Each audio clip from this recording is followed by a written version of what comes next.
167 days ago, I set out to create a beef tallow potato chip company. Since then, I recruited 2 of my college friends to join in with me.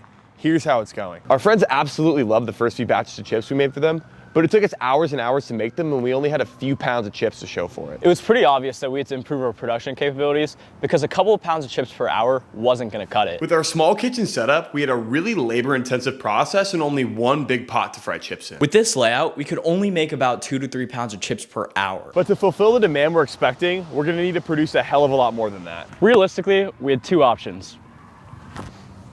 Spend a lot of money to beef up our home setup, Or we could rent a space in a shared commercial kitchen. either way, we're gonna have to purchase the necessary equipment.